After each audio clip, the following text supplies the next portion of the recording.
Nah, sekarang kita lihat apa itu sistem, mestinya gitu ya. Sehingga nanti kita akan bisa menggabungkan pengertian sistem perkantoran ya. Ya, sistem adalah suatu rangkaian kegiatan ya antara unit-unit atau elemen-elemen atau bagian-bagian atau onderdil-onderdil gitu ya, dan lain-lain lah ya, yang membentuk satu kesatuan yang utuh ya, yang saling berkesinambungan, saling berhubungan, saling berinteraksi ya, untuk mencapai suatu tujuan tertentu ya, sistem ya. Ada yang mengatakan bahwa sistem itu adalah merupakan proses yang menghubungkan antara input ya atau masukan, kemudian proses atau pemeliharaan, dan output atau keluaran ya. Itu membentuk satu kesatuan yang utuh juga gitu ya. Itu apa yang kita sebut dengan sistem itu ya. Itu.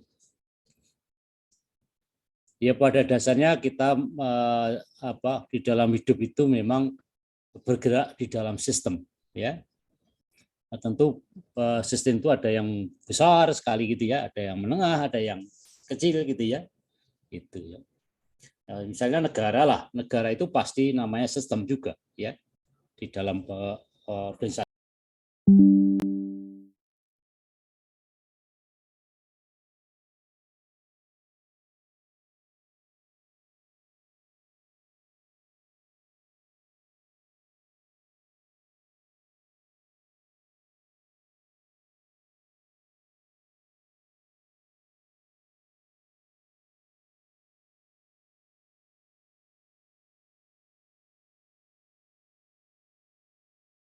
Fakultas gitu ya. Di dalam fakultas itu ada jurusan. Nah, ini ya. Ini juga sistem ya. Nah, universitas itu yang sifatnya lebih besar itu biasa kita sebut dengan suprasistem. Sedangkan yang fakultas kita sebut dengan sistem. Sedangkan yang jurusan biasa kita sebut dengan subsistem ya. Ya semua itu adalah sistem, cuma tingkat-tingkatan di dalam sistem ya. Yes. Atau di dalam kehidupan kita juga ada sistem. Badan kita adalah suatu sistem, gitu kan ya. Karena di dalam badan kita itu ada beberapa bagian-bagian, ya. Ada jantung, ada paru-paru, ada ginjal, ya. Ada tangan, ada kaki, gitu ya. Ada mata dan sebagainya lah ya.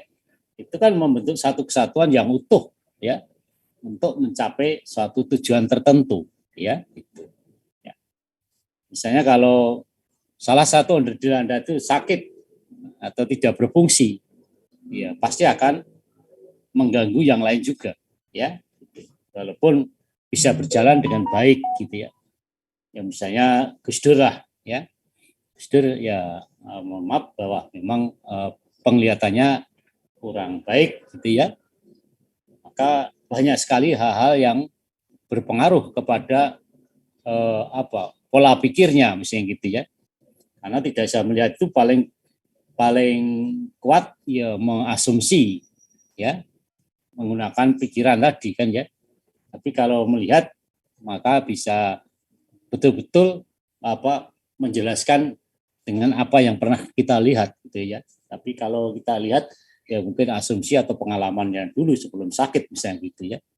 Gitu. Paling tidak berpengaruh lah kalau salah satu onderdilnya itu tidak berfungsi dengan baik ya, itu kira-kira. Oke, tinggal menggabungkan, silahkan Anda membuat kalimat sendiri apa yang kita sebut dengan sistem perkantoran.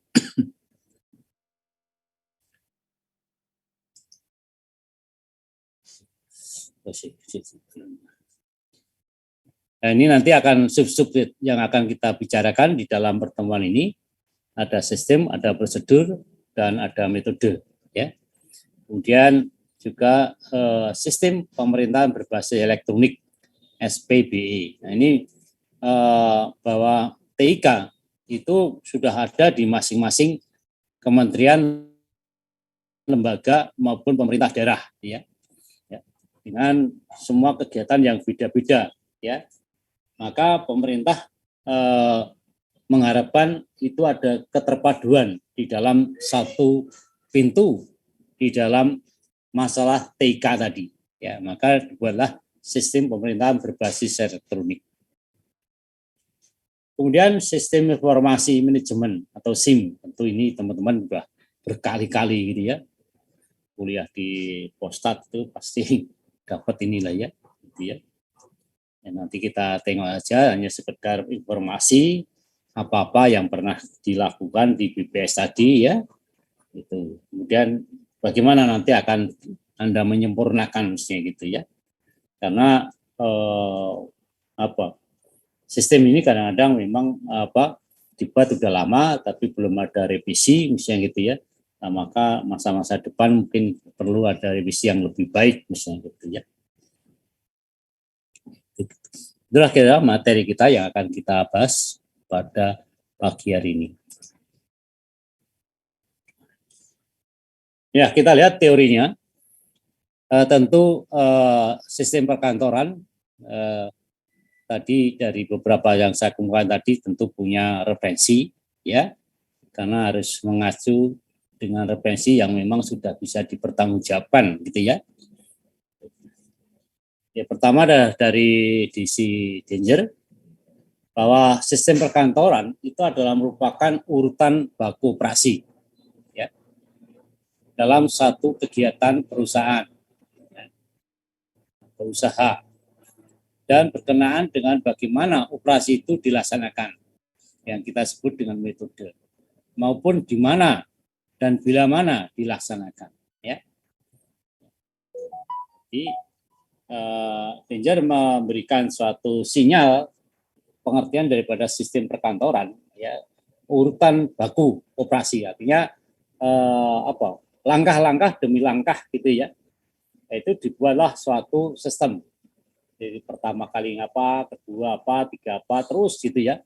Nah, dalam satu kegiatan apa saja yang ada di dalam perusahaan tadi ya, bagaimana melaksanakannya atau metodenya bagaimana, di mana dilaksanakan dan bila mana dilaksanakan ya.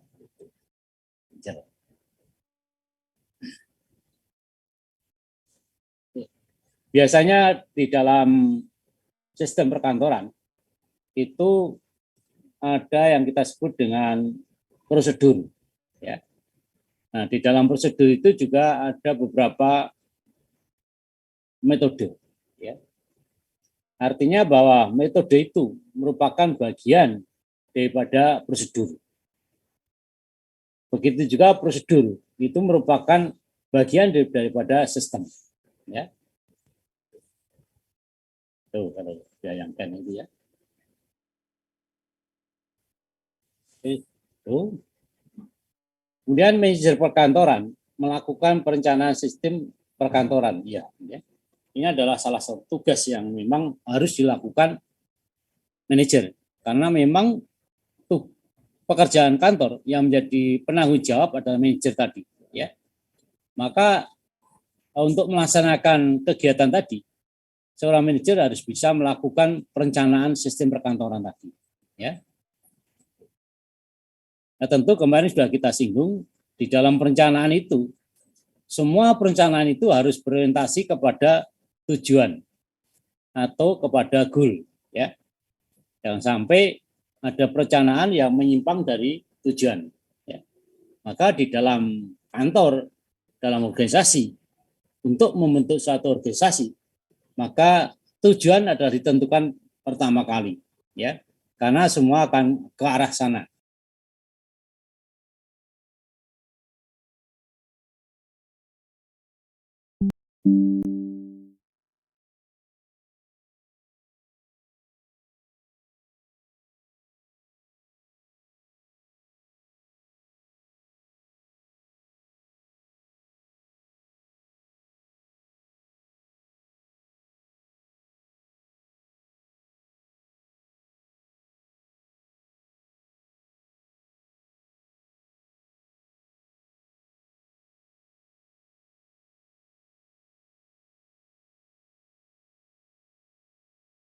langkah-langkah ya ketatausahaan ya.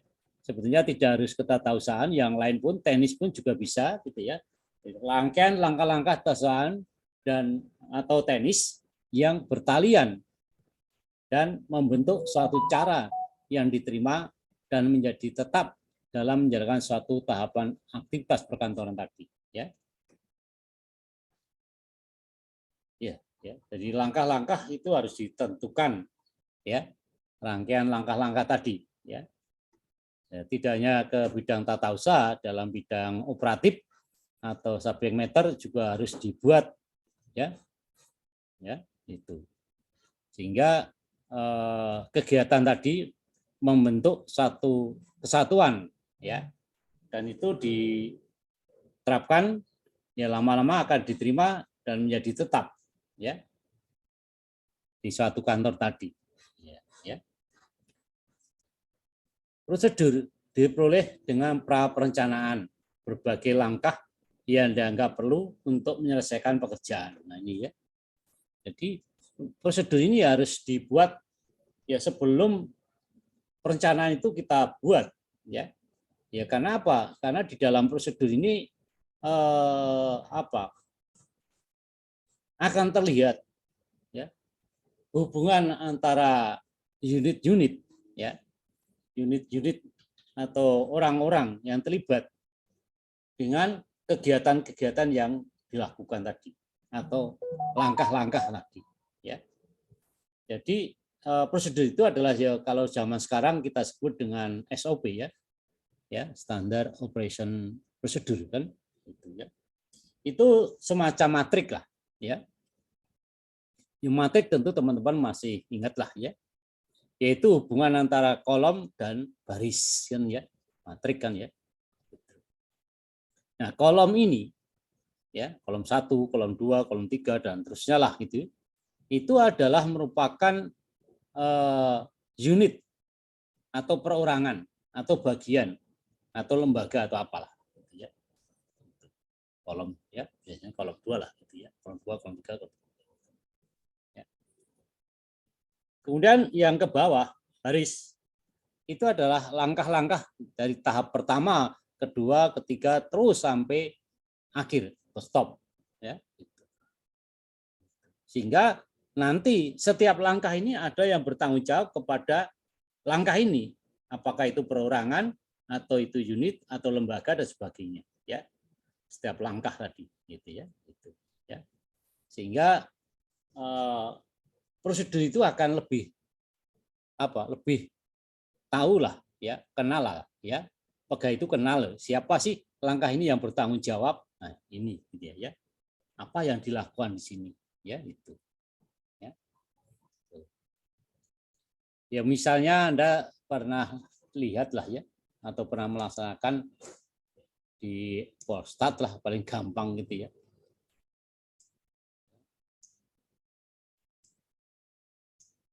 Misalnya Anda mau pinjam buku di perpustakaan lah ya, tentu ada SOP-nya ya. Pertama kita absen lah ya, itu sekarang ya, artinya masuk absen gitu ya. Kemudian mau apa? Mau baca atau mau pinjam, misalnya mau pinjam lah, tentu Anda akan melihat di sana daftar buku-buku yang ada ya, kemudian di mana letak buku tadi kan ya, itu ya. Kemudian setelah ketemu Anda lapor kepada petugas gitu ya, ya kan ya. Ya, petugas juga akan mengecek apakah Anda masih banyak pinjaman atau sudah nggak ada gitu ya. Ya, dicek, nah, kalau oke berarti akan diberikan dispensasi atau pemberian dengan mengisi kartu perpustakaan ya. Itu. Setelah oke baru Anda dapat peminjaman tadi ya. Atau Anda mau apa? Pinjam atau minta ganti sepeda lah gitu ya di BHU ya misalnya ya. Itu ya. Nah, itu bagaimana prosesnya? Itu juga sama gitu ya, gitu. Nah, nanti itu dikembangkan terus ya, lebih besar lagi di dalam organisasi BPS tadi ya. Itu juga akan dibuat begitu, langkah-langkah yang akan ditempuh di dalam suatu kegiatan tadi. Ya, itu kira-kira gambaran tentang SOP tadi atau prosedur tadi, ya. Sehingga setiap langkah ada yang bertanggung jawab dan orang akan memudahkan di dalam mengarah kemana kita akan berbuat tadi, ya. Ya, Anda bayangkan kalau misalnya yang tadi katakanlah di perpustakaan Anda tidak tahu tentang prosedurnya, maka akan nunak-nunuk bahasa Jawanya, ya, akan bingung, ya. Ya, begitu juga nanti pekerjaan-pekerjaan di BPS itu harus dibuat prosedurnya gitu, ya. Semua bagian itu harus punya gitu, ya. Itu, ya. Kalau di STS sekarang sudah mulai atau sudah semua adalah, ya. Tapi pada waktu itu saya juga agak kesulitan karena belum ada gitu, tapi ya kita ciptakan semampu kita, ya, membuatlah suatu SOP untuk masing-masing unit atau masing-masing bagian tadi, ya. Sehingga siapapun penggantinya sebagai kepala unit akan dengan mudah, ya, membaca prosedur tadi. Itu, ya, saya kira. Termasuk di bagian-bagian atau di BWS nanti juga sama, ya, bagian industri, bagian pariwisata atau bagian diseminasi gitu, ya. Itu semua udah ada prosedurnya gitu, ya. Itu, ya. Apa gitu, ya. Itu kira-kira apa yang kita sebut dengan prosedur.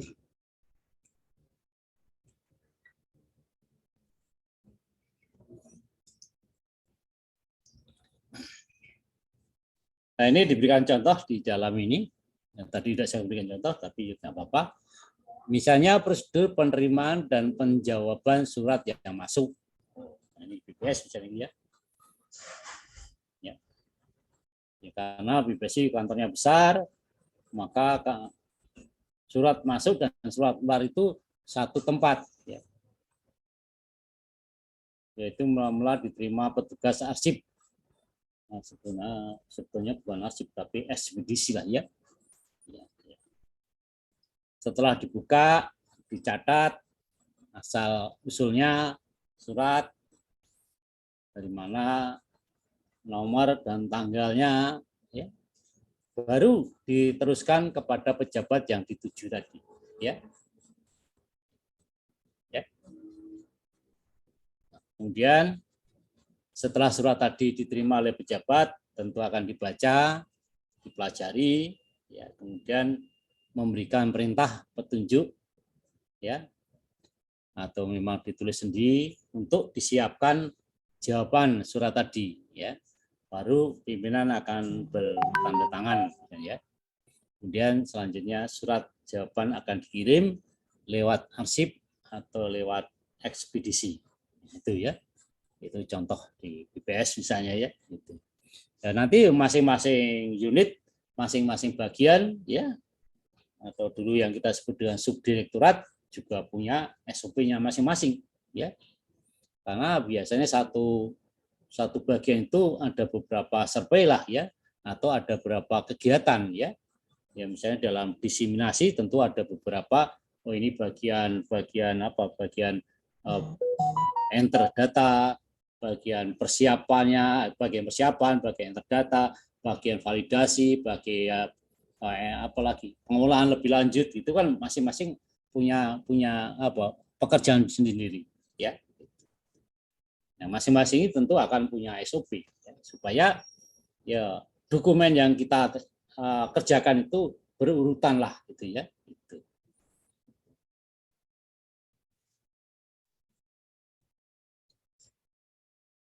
Atau mungkin lebih tinggi lagi nanti di dalam pencairan dana lah, pencairan anggaran, ya, penggunaan anggaran untuk biaya survei lah, itu kan juga punya sistem, ya, gitu, ya. Dan nanti akan kita pelajari di dalam keuangan tadi, ya. Jadi pencairan dana itu sekarang itu, ya, kalau dalam angka besar, ya, itu harus ada buktinya yang aktual, ya. Ya, artinya bahwa eh, mobil besar ini bukan Pak ya. Ya. Jadi misalnya tender lah ya atau diborongkan, itu tentu harus kita buat tender, sanggup nggak membayar gitu ya.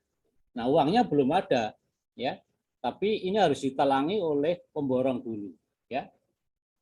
Kemudian dari pemborong ini akan mengerjakan beberapa bagian yang nanti baru bisa mengeklaim pada anggaran yang kita sediakan tadi ya.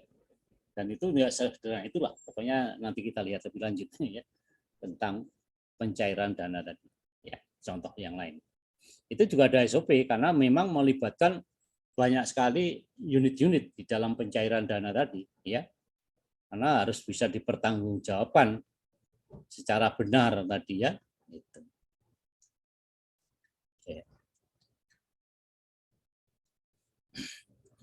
Kemudian di dalam prosedur itu ada metode ya.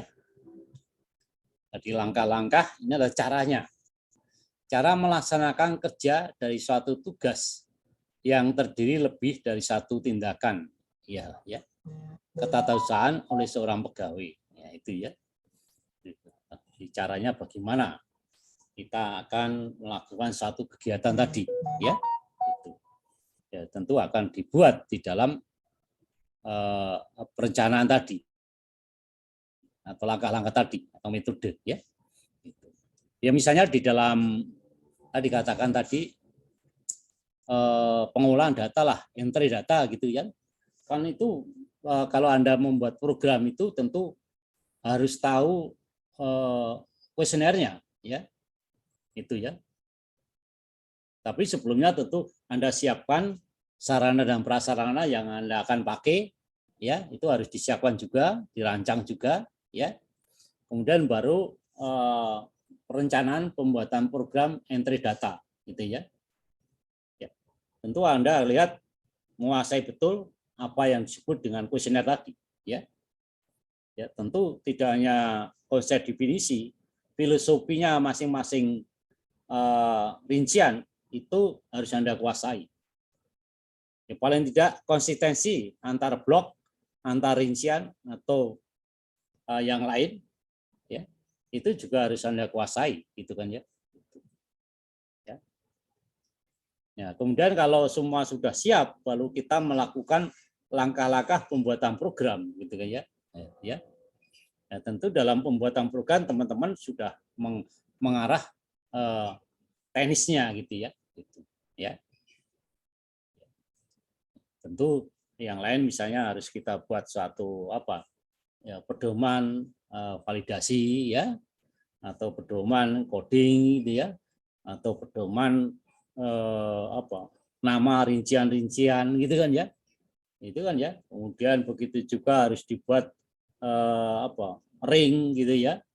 Ya, misalnya umur berapa sih kalau lulusan SD itu misalnya ya, atau umur kawin itu berapa sih misalnya gitu ya, atau pendidikan itu berapa sih ringnya gitu ya, atau produksi padi misalnya itu berapa sih 1 hektar ya, itu sarana prasarana itu juga harus Anda kuasai ya gitu ya.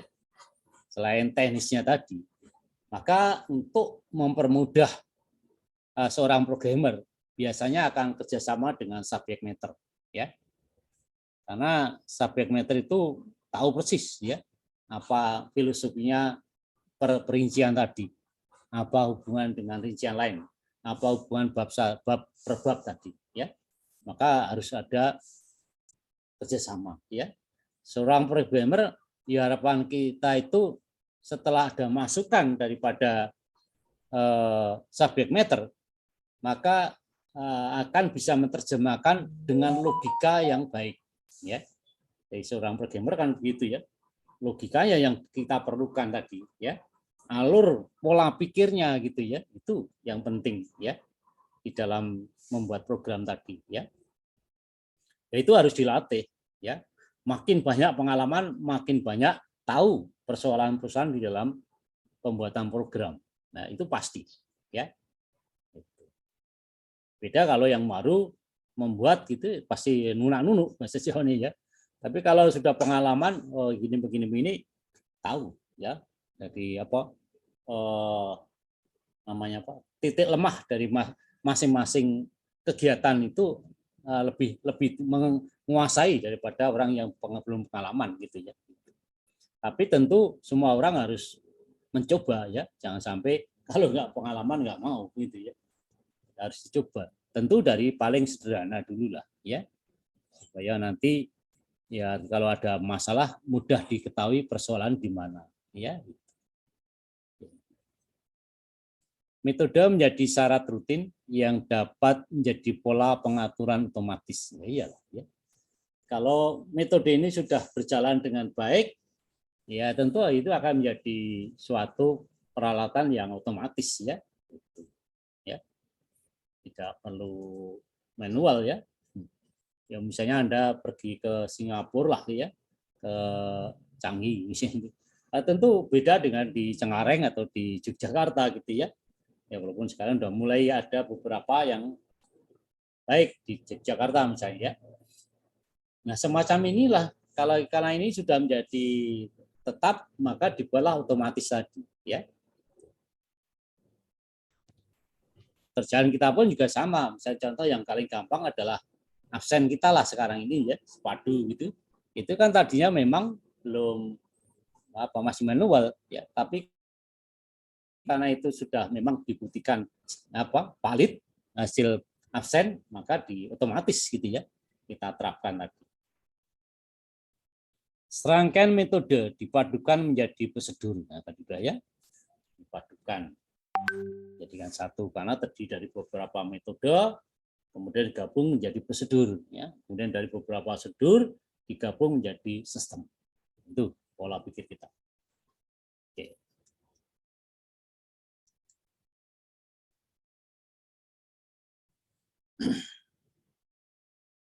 Kemudian karena kita bicara sistem, tentu harapan kita sistem yang baik, ya itu ya.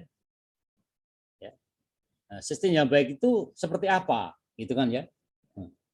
Ya paling tidak ada koridornya lah, gitu kan ya. Koridor yang menjadi pedoman kita di dalam membuat sistem tadi, ya. Bisa. Pertama adalah di dalam sistem yang baik adalah kelancaran pekerjaan. Dan mencegah kemungkinan kesalahan. Iya, ya. Jadi kalau sistem yang baik tentu tadi katakan tadi urut-urutannya, langkah-langkah atau cara-caranya ya itu sudah jelas ya. Ya, dari tahap pertama, tahap kedua ya atau arah kemana, ke arah mana kan sistem skala besar ya. Nah, tentu ini sudah jelas, maka harapan kita pekerjaan itu akan menjadi lancar ya ke arah mana gitu ya. Kemudian juga mencegah kemungkinan kesalahan ya karena sudah tahu arahnya kemana ini sudah jelas ya sistem itu kan gitu ya. Ya maka kemungkinan untuk mengurangi kesalahan ya itu ya. Jadi secara otomatis ya paling gampang ya kalau kita naik pesawat lah yang sekarang itu ya. Di luar negeri itu begitu ya. Pertama datang tentu lapor terus begitu ya bertahap terus gitu ya. Itu paling gampang membayangkan tadi ya. Ya. Itu kira-kira ya. Artinya ya kalau kita masuk tentu sesuai dengan tujuan kita gitu ya. Jam berangkat ya kapan, kemudian diarahkan ke pintu berapa, itu kan kepastian ya. Sehingga kesalahan salah pintu itu ya dikurangi lah gitu ya. Sebelum atau program sudah jalan baik pasti benar ya, tapi kalau ada perubahan ya mungkin diberitahu lah gitu misalnya gitu ya. Maka kelancaran pekerjaan dan mencegah kemungkinan kesalahan itu juga dikurangi ya. Pengurangan keterlambatan dan hambatan ini juga sama ya. Pengurangan keterlambatan tentu ya di dalam sistem tadi sudah sudah ada waktu lah ya Jadi waktu kita buka programnya terus sampai ini ya, mungkin nanti jam 12 istirahat, kemudian begitu juga kita masuk lagi gitu ya. Itu sistem itu juga memang berjalan juga ya. Ya seperti kita lah, kita absen gitu kan apa? Ada warning gitu ya, keterlambatan tadi ya. Ya salah satunya adalah hukuman lah ya. Kalau kita keterlambatan lama gitu ya, itu salah satunya mengurangi keterlambatan tadi kan ya, jadi secara otomatis gitu ya. Termasuk hambatan-hambatan yang memang muncul ya, ini bisa kita atasi ya, karena sistem itu sudah dibuat, sudah mempertimbangkan hambatan-hambatan yang kemungkinan terjadi gitu ya. Kemudian pengawasan menjadi lebih baik, iyalah ya, karena si pengawas sudah tahu langkah-langkahnya itu arah kemana, udah tahu gitu ya, gitu ya, maka pengawasan itu akan lebih baik ya. Termasuk di dalam pengawasan itu seorang pengawas atau seorang manajer harus tahu juga ya titik-titik lemah di dalam pekerjaan itu di mana gitu kan ya. Itu ini seorang pengawas ya harus tahu gitu ya. Ya misalnya di dalam kita survei lah di BPS itu kan tahap pertama secara garis besar ya, kita harus merancang sampel kan ya, bagaimana samplingnya gitu kan ya. Itu ya di dalam merancang sampel ini merupakan titik yang paling rawan ya, karena jumlah sampel ini akan menentukan segala-galanya ya, baik itu SDM-nya maupun sarana dan prasarana atau biayanya kan ya, itu pasti ya. Maka ini harus diperhitungkan jumlah sampel apakah memang secara statistik memenuhi untuk mengestimasi seluruh Indonesia atau seluruh per provinsi atau sampai justru per kabupaten kota ya. Ya.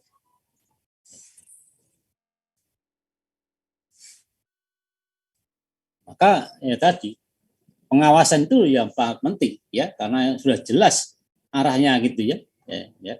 Selain tadi penentuan jumlah sampel juga akan berpengaruh kepada petugas, yaitu master itamanya berapa, intama berapa, inlasnya berapa, kemudian apa lagi, inas indahnya berapa, kemudian PCL berapa dan sebagainya ya. Begitu juga akan berpengaruh kepada anggaran. Nah ini anggaran ini berpengaruh, sampel itu berpengaruh pada anggaran tadi terus gitu ya. Itulah tempat yang kritis ya. Maka itu harus betul-betul baik, valid lah ya di dalam penentuan sampel tadi ya. Begitu juga nanti terus begitu kan ada beberapa tahapan di dalam survei tadi ya. Misalnya pengawasan pencacah lah, ya, masih banyak lagi ya. Itu ya tentu kita sudah biasa kerjasama di dalam survei ya. Itu ada core team, ada timnya kan. Nah itu juga sama pengawasan di situ kan ya, itu paling rendah ya. Ya. Sebenarnya sebelum kami ke sana juga banyak pengawasan gitu ya. Ya, gitu. Nah inilah titik-titik rawan tadi di dalam pencacahan itu tentu pertama adalah hari-hari pertama, kedua, ketiga tadi kan ya. Harus Anda lakukan pengawasan seorang PCL ya. Ya karena dengan waktu pertama kali Anda bisa mengetahui tingkat kesalahan daripada seorang PCL tadi di mana gitu kan ya. Ya. Jangan sampai Anda melakukan pengawasan pada akhir pencacahan ya, yang ini sudah berapa sampel yang dicacah gitu ya, sehingga ya kesalahan semuanya salah ya. Tapi kalau hari pertama, kedua itu dilakukan pencacahan, ya hari berikutnya mungkin akan lebih baik lah gitu ya. Ya semacam itu ya, paling tidak gitu. Terus itu masih banyak juga pengawasan tadi. Tapi kan sudah jelas ya langkah apa yang harus kita awasi, titik-titik lemah mana yang harus awasi, itu adalah memang tugasnya masing-masing seorang pengawas ya. Maka sistem yang baik bisa menjadi pedoman di dalam pengawasan tadi. Penghematan biaya dan tenaga juga segitu. di dalam sistem pasti akan dihitung berapa sih biaya yang kita butuhkan tadi, ya sampel tadi sekian, biayanya berapa per dokumen dan sebagainya lah ya, biaya transport, akomodasi, biaya pelatihan, pokoknya semua harus dihitung di situ ya. Termasuk tenaga sumber daya manusianya itu berapa per tahap tadi juga harus dihitung ya. Tadi katakan misalnya seorang pencacah mempunyai tugas berapa blok Celsius, itu kan mesti dijelaskan ya, atau paling dibuat lagi ya, itu misalnya ya. Itu kan atau kita listing lah gitu ya. Gitu ya. Ya, begitu juga misalnya di dalam pekerjaan Anda, dalam pengolahan itu juga pasti akan dilakukan suatu penghematan tenaga ataupun biaya tadi kan ya. Ya, orang-orang yang duduk di dalam pengolahan sudah terpilih ya. Ya. Termasuk waktunya, ya kalau waktunya panjang target bisa tercapai, tapi kalau waktu pendek maka perlu ditambah tenaga gitu misalnya ya. Tapi sebelumnya kan dihitung dulu. Dengan waktu sebulan tenaganya sekian bisa gitu ya. Tetapi di dalam prakteknya kalau tenaganya kurang, maka perlu ditambah atau dilakukan lembur lagi. Itu kan bisa juga ya. Itu. Artinya lembur artinya menambah waktu gitu ya. Cuma kadang-kadang tenaga kita juga manusia terbatas juga ya. Dan sebagainya lah ya. Maka penghematan itu perlu dilakukan baik biaya maupun tenaga ya.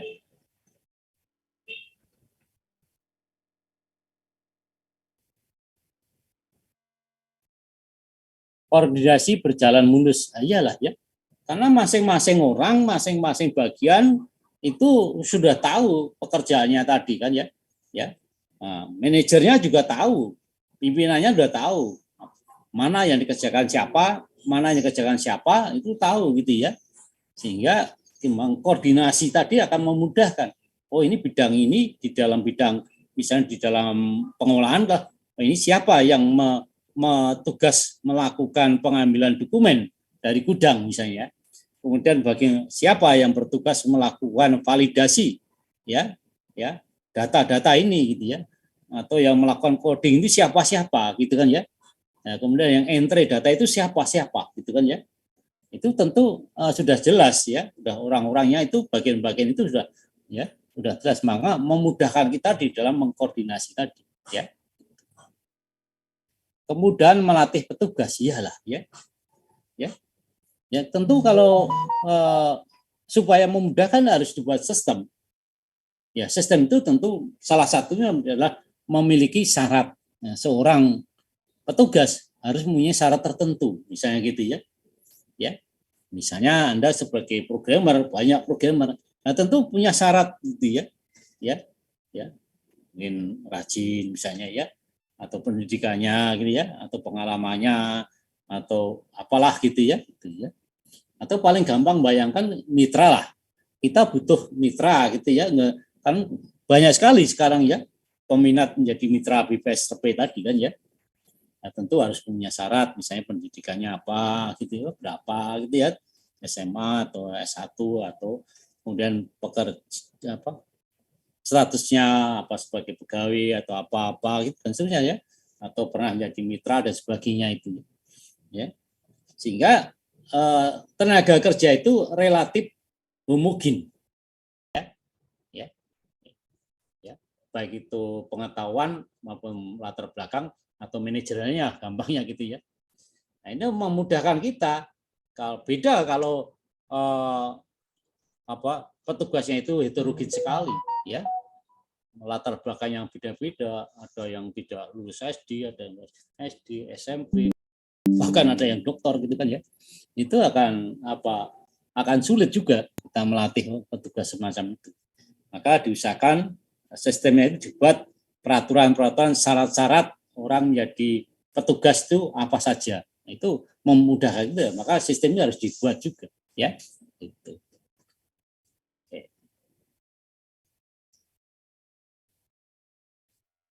Kalau nanti dalam level yang lebih tinggi, ya tentu misalnya kalau mau ikut open bidding lah, ini berulang-ulang saya ya, karena ini memang saya baru mendunia gitu ya.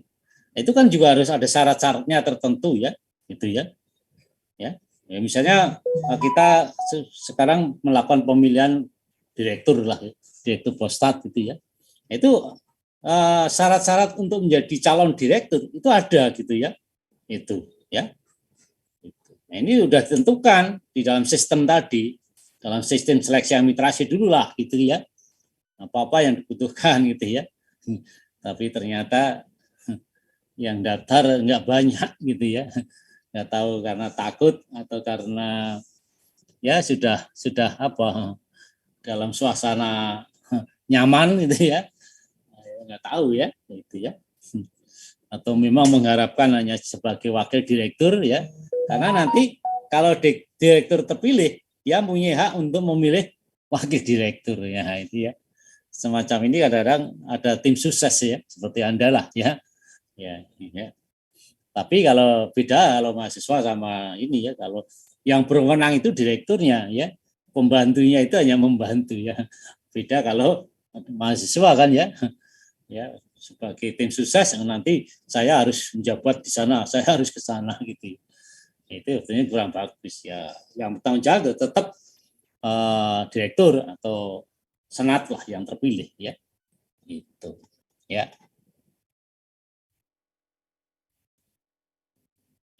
Ya.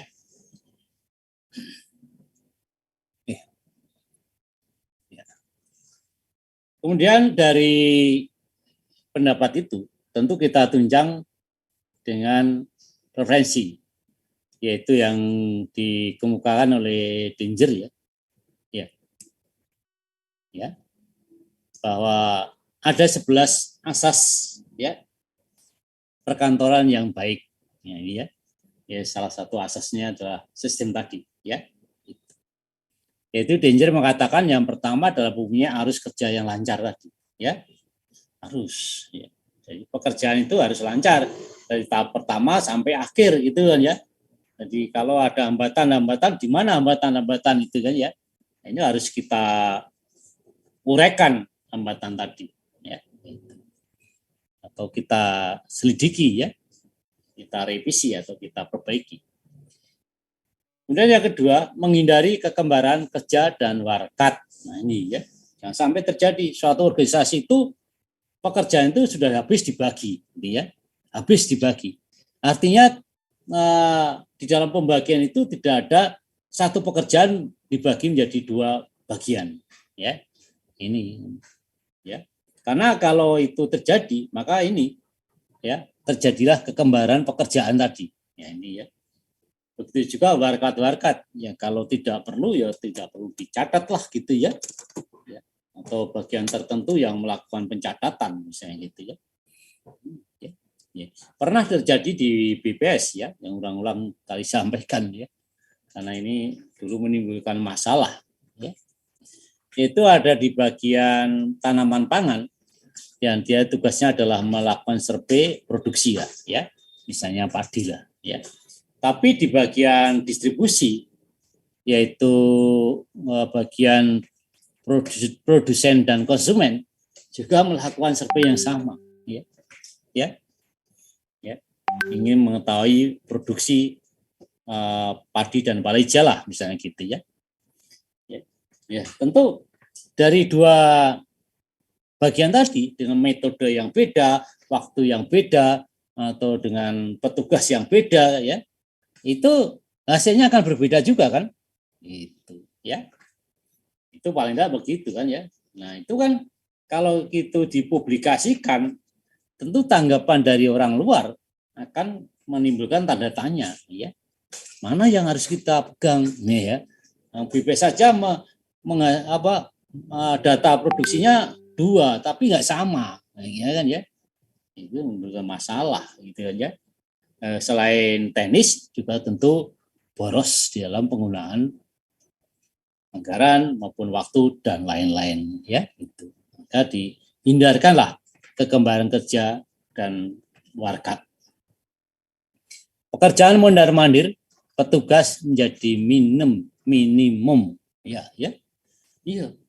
Dan sistem itu kan sudah langkah-langkahnya itu harus maju terus gitu ya, nggak boleh bolak-balik gitu ya. Kita di dalam sistem langkahnya harus tegak lurus ya kepada tahapan berikutnya ya. Nggak boleh dari tahap pertama langsung ke tahap 5, tahap 5 baru ke tahap 2 atau tahap 2 ke tahap 4, balik lagi gitu, dan sebagainya ya. Itu harus urutkan ya. Tahap pertama apa, tahap kedua apa, lurus, tegak lurus gitu ya.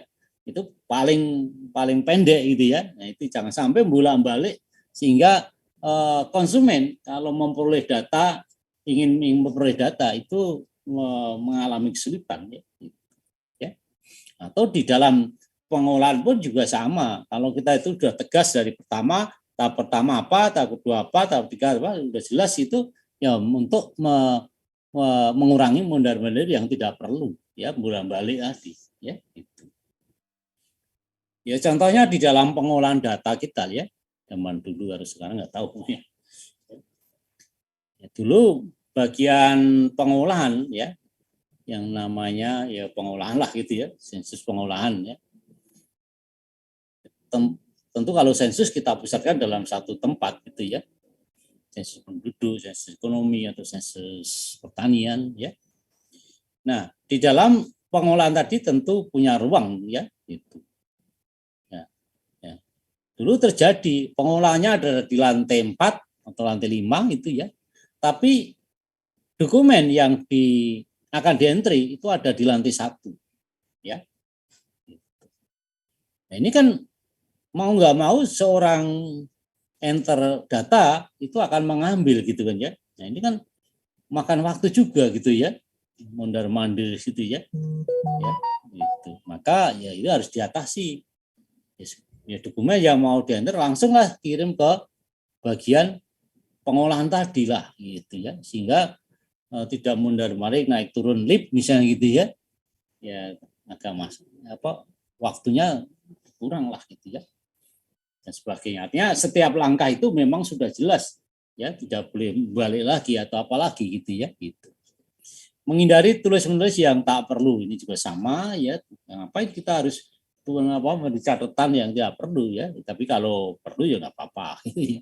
Tapi kalau ini kan udah jelas pedoman itu arahnya kemana, itu udah jelas ya. Memanfaatkan spesialisasi maksimum, iya ya. Jadi dalam tahapan-tahapan pekerjaan ini sudah diplot ya, orang-orang yang memang ahlinya lah ya, itu ya.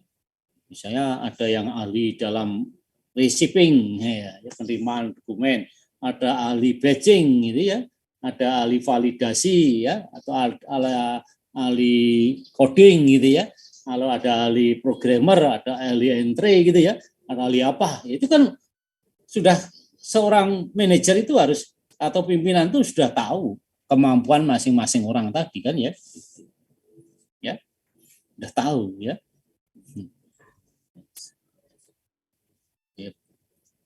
Ya bagaimana tahu ya, tadi harus menguasai anak buah tadi kan ya.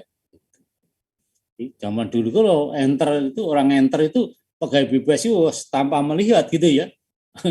Jadi cepat sekali gitu karena memang udah ahlinya. Nah, jari-jarinya itu punya mata gitu ya dulu. Iya, udah otomatis gitu ya, gitu ya. Memang kadang-kadang ya salah juga ada lah gitu ya. Tapi beda kalau kita baru pertama nunak-nunuk gitu tadi ya. Enternya itu juga menimbulkan kurang cepat gitu ya. Maka spesialisasi juga begitu. Termasuk programmer tentu harus dilatih gitu ya. Ya, jangan sampai proyek pekerjaan yang besar, misalnya sensus, orang pertama kali membuat program, ini menimbulkan masalah nanti pasti ya.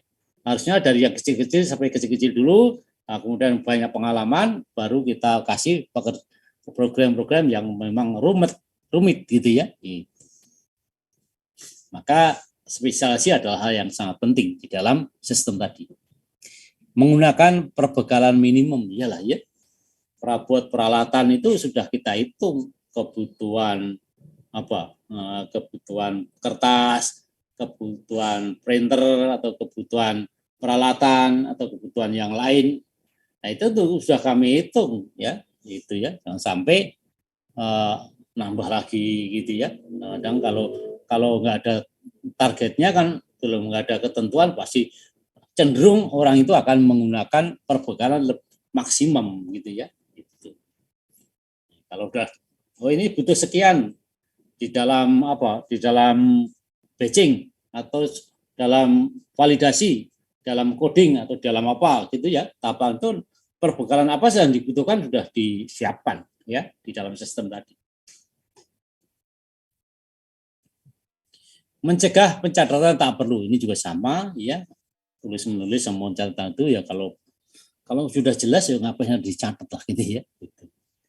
Kecuali memang ada permasalahan yang muncul kemudian memberikan catatan juga bisa untuk bagaimana konsultasi kepada pimpinan ya. Pengecualian terhadap peraturan diminimumkan. Iya, iya.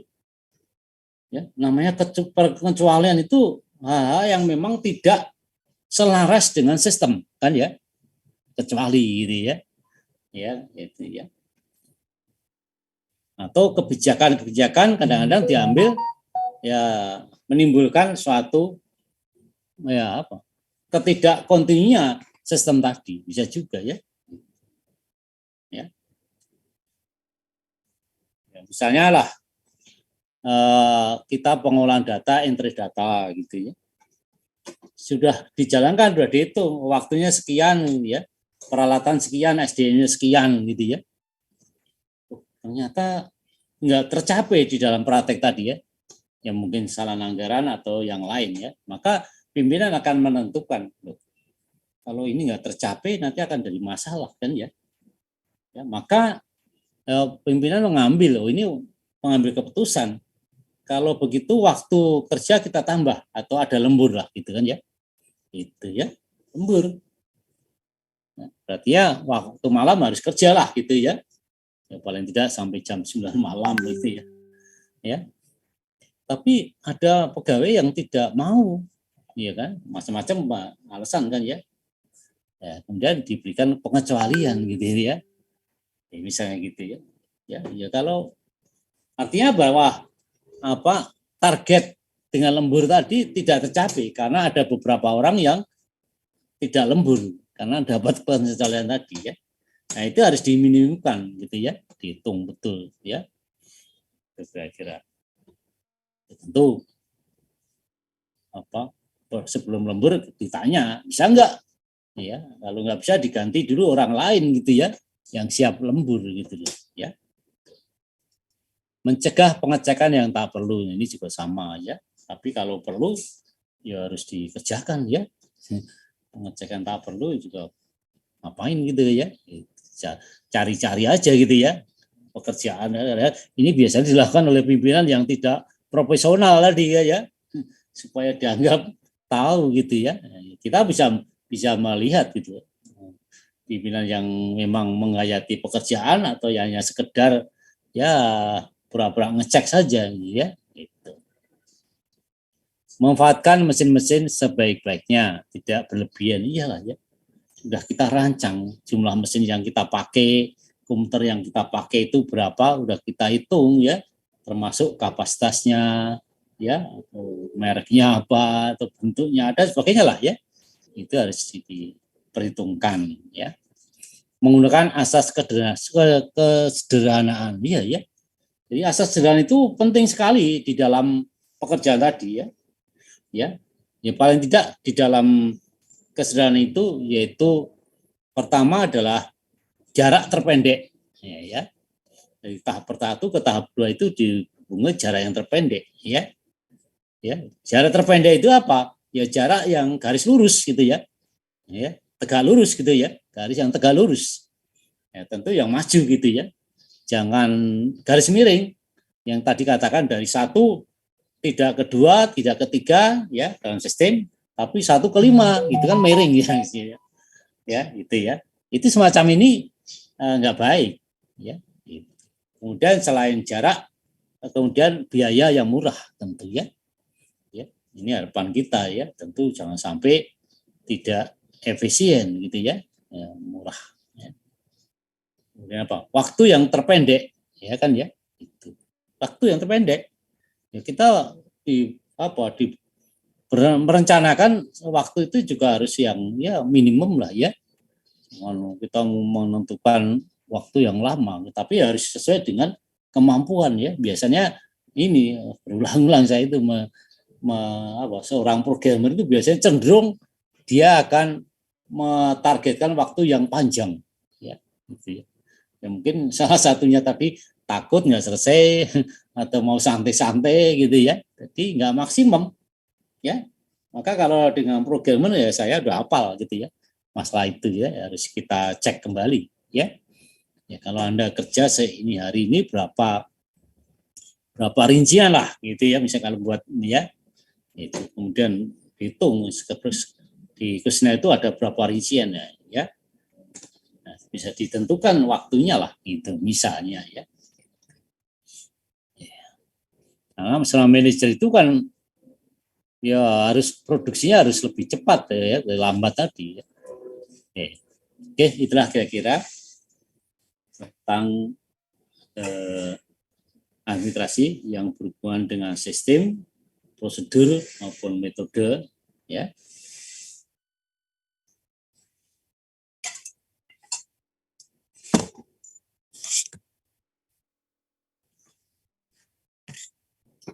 Oke, kita lanjut kepada sistem pemerintahan berbasis elektronik ya.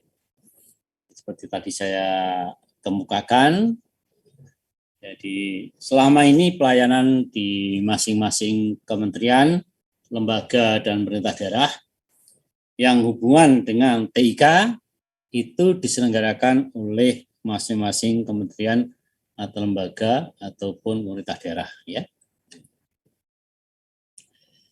Nah itu kelihatannya pelaksananya itu terlalu boros gitu ya oleh evaluasi dari presiden ya. Kemudian outputnya tidak bisa digunakan secara optimal oleh masyarakat gitu ya. Maka diusulkanlah bahwa hal-hal yang memang bisa dipadukan di dalam pelayanan masyarakat ya dijadikan satu lah gitu ya. Nah, ini yang kita sebut dengan SPBI tadi. Ya. Oke.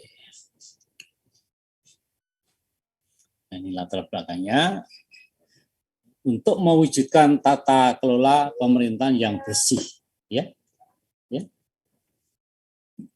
Untuk mengelola pemerintahan yang bersih, efektif, transparan, dan akuntabel, ya, serta pelayanan publik yang berkualitas dan terpercaya. Ya, ya. Ini tentu menjadi latar belakang dibentuknya SPBI tadi, ya. Ya harapan kita menjadi pemerintahan yang bersih, ya, tidak korupsi, enggak apalagi ya, efektif, transparan dan sebagainya ya, termasuk pelayanan publik yang berkualitas terpercaya atau pelayanan prima lah kata orang itu ya, gitu. Untuk meningkatkan keterpaduan dan efisiensi pengelolaan sistem pemerintahan secara nasional, ya, ya, ya. Ini juga perlu ya keterpaduan sistem pemerintah ya. Jadi antara kementerian lembaga itu harus terpadu lah ya, supaya efisien juga.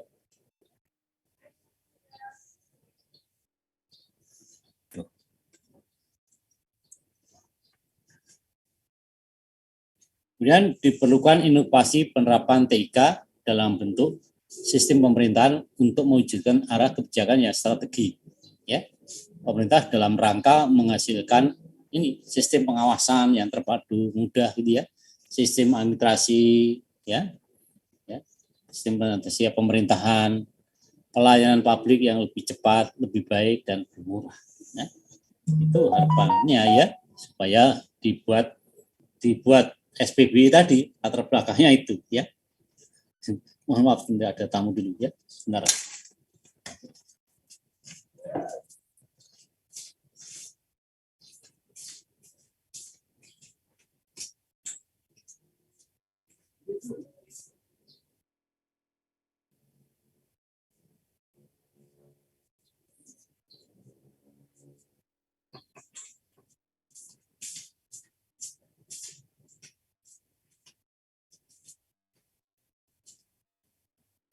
Oke, ya sekolah di rumah. Oke ya, itu kira-kira tentang latar belakangnya. Ya tentu karena ini berhubungan dengan pemerintahan, ya, maka semua kebijakan, semua apa yang dilakukan oleh kementerian atau lembaga atau pemerintah daerah itu harus ada dasar hukumnya, ya, supaya kuat di dalam mengambil kebijakan tadi. Ya, yang berhubungan dengan SPBE, dasar hukumnya adalah Impres 3 tahun 2003 tentang kebijakan dan strategi nasional, yaitu tentang e-government tadi. Ya, dikatakan tadi pemerintahan yang bersih, efektif dan efisien. Salah satunya di sini lah ya. Ya, yaitu salah satu isinya ada ini perumusan rencana dan implementasi dikoordinir oleh Menteri Kominfo. Nah, ya. Jadi ya kalau memang ya Menteri Kominfo ya secara apa garis besar TIK-nya mungkin lebih maju atau memang berhubungan dengan itulah gitu ya. Integrasi pelayanan publik yang berkualitas. Nah ini ya, ada e-procurement, e-learning, atau e-pegawai, atau e-apa gitu ya. Nanti akan kita lihat banyak sekali ya. Itu diaturlah di dalam Impres nomor 3 tahun 2003 tadi ya. Jadi kita akan meninggalkan manual tadilah ya. Kita semua arahnya ke sana supaya ya tadi pengawasan oleh semua orang bisa dilakukan. Kemudian Perpres nomor 95 tahun 2018 tentang SPBE, yaitu Kementerian PAN RB sebagai inisiator ya, karena Menpan atau Kementerian PAN RB itu ya membidangi seluruh pegawai yang ada di Indonesia kan ya, semua pegawai arahnya ke sana gitu ya, nah, tentu akan lewat BKN lah gitu ya. Integrasi pelayanan publik yang berkualitas. Nah, ini ya. Jadi harapan kita di situ dituangkanlah mengintegrasikan antar beberapa kementerian lembaga ya termasuk membuat pelayanan publik yang berkualitas tadi ya. Kemudian arsitektur itu ya prosesnya lah gitu ya, prosesnya lah ya. Proses bisnis sendiri juga ya sebenarnya sama dan lain-lain ya. Itu juga pembagian kerja antar KL dan pemerintah daerah yaitu dituangkanlah di dalam Perpres 95 2018 tadi ya. Siapa koordinatornya atau siapa dalam bidang keamanan atau dalam bidang peralatan atau dalam bidang apa lagi ya. Itu. Kemudian Perpres nomor 39 tahun 2019 tentang satu data Indonesia. Nah ini ya, ini penting gitu ya, supaya tidak menimbulkan tanda tanya. Ya kenapa kok data BPS beda dengan data pertanian gitu ya, atau data mana lagi pariwisata misalnya ya. Tentu itu nggak baik juga seperti tadi katakan tadi. Jadi kita punya pekerjaan kembar tadi itu juga nggak baik ya. Maka harus diputuskan siapa yang harus mengelola data tadi, pemerintah tadi ya. Ya selama ini tentu BPS yang menjadi acuan ya. Jadi kementerian atau lembaga itu mengeluarkan data, nah ini beberapa presiden termasuk Jokowi tentu harus melihat dulu ke data BPS, benar nggak datamu gitu ya. Ya artinya bahwa tingkat kepercayaan pemerintah kepada BPS selama ini sangat tinggi saja ya. Produsen data adalah produsen data, ada unit pada instansi pusat, ya, bisa di pusat, bisa di daerah, ya, yang menghasilkan data berdasarkan kewenangan sesuai dengan ketentuan peraturan undang-undang tadi, ya. Ya tadi hampir semua orang menghasilkan informasi, hampir semua kementerian lembaga atau itu pasti menghasilkan informasi, ya, otomatis menghasilkan data lah, gitu ya. Ya tentu kita sudah tahu, ya. Data-data yang sifatnya dasar itu ditangani oleh BPS. Data-data yang sifatnya sektoral ditangani oleh masing-masing kementerian, lembaga maupun pemerintah daerah. Kemudian kita lihat Undang-Undang IT ya. Itu. Nah, ini undang-undang itu apa? Setiap undang-undang lah, tidak hanya undang-undang IT ya. Itu pasti akan diturunkan dalam bentuk PP ya, peraturan pemerintah tadi ya. Karena kalau undang-undang itu hanya garis besar pokok, kemudian kalau PP itu operasional ya, sehingga bisa dilaksanakan ya. Maka ada undang-undang yang tidak dilanjutkan dengan PP maka tidak dilaksanakan ya. Nggak bisa dilaksanakan maksudnya itu ya. Nah, di dalam undang-undang IT itu dokumen digital sah di mata hukum. Nah, ini kalau dulu kan harus hitam di atas putih kan ya. Sekarang nggak perlu gitu kan ya. Dengan digital aja sudah kuat gitu kan ya. Gitu. Mengatur transaksi dan penyelenggaraan elektronik. Nah, ini ya. Ya tentu diaturlah gitu ya. Ya, transaksinya, penyelenggaraan ya diatur ya. Semua punya wewenang, punya kewajiban, punya apalagi ya itu ya. Baik itu dalam hubungannya dengan hardware, berhubungan dengan software, atau tata kelola, atau sumber daya yang dipakai, ya ini kan diatur semua gitu ya. Siapa yang bertanggung jawab pada hardware, software, tata kelola, atau sumber daya, dan sebagainya. Ya. Kemudian untuk menjalankan SPB, BPS juga mengeluarkan dasar hukum yaitu Perka BPS nomor 94 tahun 2018 ya tentang rencana transformasi digital BPS ya. Ya. Itu. Jadi BPS sudah siap juga gitu ya membantu atau penyelenggaraan SPB tadi ya itu. Ya. Dengan adanya Perka BPS tadi. Ya tentu itu ya merupakan penjabaran daripada undang-undang yang ada di atas termasuk perpres atau apalagi tadi ya itu dikuatkanlah bahwa BPS juga punya arah tentang transformasi digital ya itu ya tahun 2018.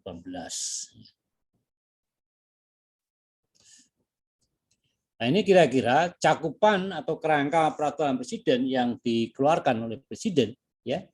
Apa yang kita maksud dengan beberapa konsep dasar yaitu tata kelola SPBI tadi ya. Itu kerangka kerja yang memastikan terlaksananya pengaturan ya, pengarahan dan pengendalian dalam menerapkan SPBI secara terpadu ya. Jadi dibuat pedoman di dalam ini ya. Bagaimana pengaturannya, bagaimana pengarahnya, dan bagaimana pengendaliannya. Nah, inilah yang kita sebut dengan tata kelola. Ya. Kemudian ada istilah manajemen SPBI, yaitu dari tata kelola tadi itu melaksanakan pengelolaan unsur-unsur SPBI secara efisien, efektif, dan berkesinambungan. Nah, itu ya. Jadi di dalam manajemen itu yang kita kelola ada unsur-unsurnya. Agar apa? Agar efisien, efektif, dan berkesinambungan. Nah, unsur-unsur itu apa saja? Nah ini ya ada dalam ini ya. Ini ya ada nomor 1, 2, 3, 4, 5, 6, 7 ini ya.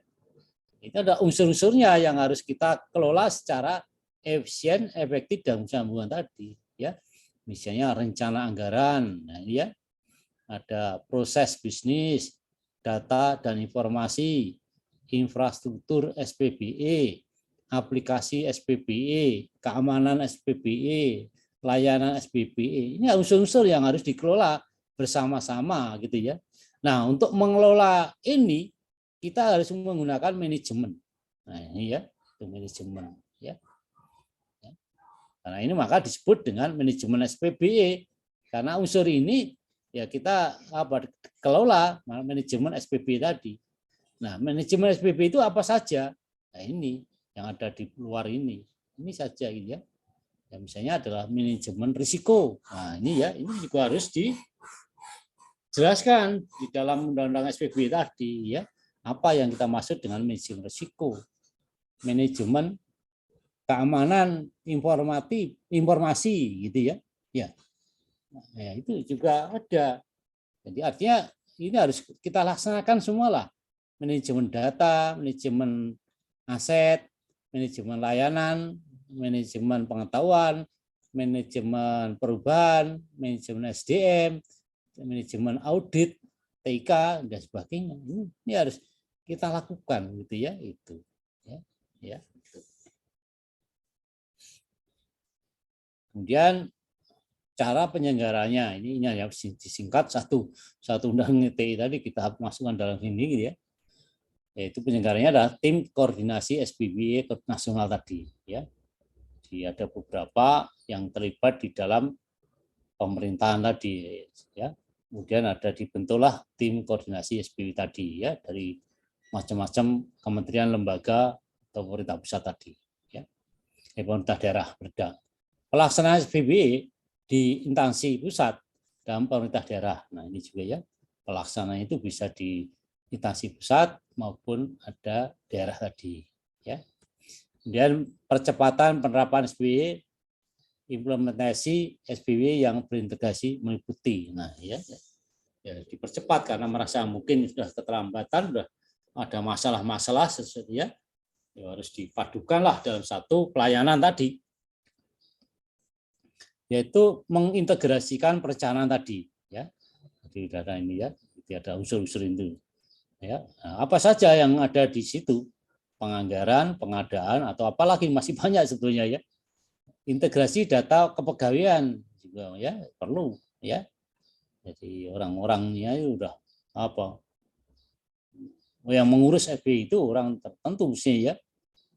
Integrasi kearsipan, nah, siapa saja ini kan ya.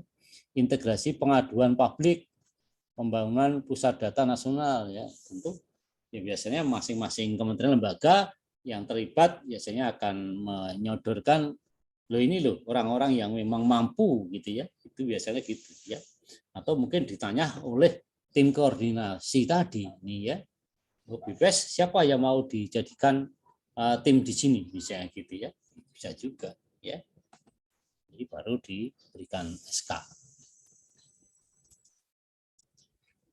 Nah ini ya, cakupan tadi yang pelayanan apa supaya pelayanan yang berkualitas ya, pelayanan yang prima. Nah ini supaya tidak terjadi korupsi atau kalau lebih transparan ya, keterbukaan nanti ya tentu ini ya layanan yang akan kita ciptakan supaya konsumen tadi puas ya gitu ya. Ya misalnya G2B pelaku usaha misalnya ya, apa yang dilakukan hubungan dengan pelaku usaha tadi ya, mesin inilah layanan procurement itu kan di dalam lelang, di dalam itu dilakukan di situ ya, atau dalam perizinan misalnya ya, ini contoh aja ini ya, ini akan dikembangkan terus gitu ya itu. Kemudian di dalam masyarakat ya itu layanan pengaduan ya kesehatan, pendidikan atau apa ya yang berhubungan dengan masyarakat tadi gitu kan ya. Kemudian ASN ya berhubungan dengan kepegawaian sendiri ya, itu kepegawaian, pensiun atau apa gitu ya yang berhubungan kepegawaian ya gitu. Kemudian pemerintahan, nah ini ya layanan office, planning, budgeting, monep atau YDIHK. Kira-kira itulah kira-kira yang arahnya cakupan pelayanan ya secara SPB tadi ya. Nah, tentu ini akan dikembangkan terus, tentu tidak hanya ini saja ya. Ya, gitu. Ya misalnya di dalam pelayanan tadi perusahaan lah ya, ini rekrutmen tadi itu dalam tender suatu bangunan atau suatu jasa, nah ini juga terbuka ya. Jadi secara adil, artinya semua perusahaan boleh mengikuti tender gitu ya. Bukan karena saudara, bukan karena sahabat gitu ya. Ya, diberi kesempatan semua gitu ya. Ya, gitu. Anda lihatlah di internet ya, misalnya BPS mau membangun gedung misalnya ya. Nah, ini terbuka, semua orang bisa di situ kan ya. Situlah terjadi persaingan di dalam tender tadi kan ya, siapa yang siap atau siapa yang mampu, wah itu bisa menang lah gitu ya. Jangan dibatasi ya, Karena apa? Lelang itu hal yang sangat dibutuhkan ya untuk menjaga mengurangi KKN tadi ya. Soalnya kalau tidak terbuka, wah ditunjuk aja ya perusahaan-perusahaan tadi. Ya, penunjukan inilah dampaknya kepada korupsi tadi ya. Wani piro ini ya bahasa Jawa kan ya. Wani piro, wani piro. Kalau yang paling gede ambil ya. Itu nggak transparan itu ya. Dan jadi dalam rekrutmen tadi nanti begitu juga kalau ada suatu perusahaan yang dirugikan, merasa dirugikan, bisa naik banding ke pengadilan. Ya, gitu. Ya, nanti kalau si penyelenggara lelang itu betul salah, disalahkan oleh pengadilan, bisa dituntut penjara juga, ya. Gitu. Ya. Atau harusnya pekerjaan-pekerjaan lelang, tapi dilakukan penunjukan langsung. Nah, ya, seperti apa? Benar atau tidak, salah ya. Kesehatan ya, oleh siapa menteri dulu itu kan begitu ya, di penjara karena melakukan penunjukan langsung, seharusnya dilelang ya. Kan penunjukan langsung itu ada batasnya, kalau sekarang kalau nggak salah 200 juta ya maksimum itu ya, kalau lebih dari itu harus dilelang itu kira-kira ya.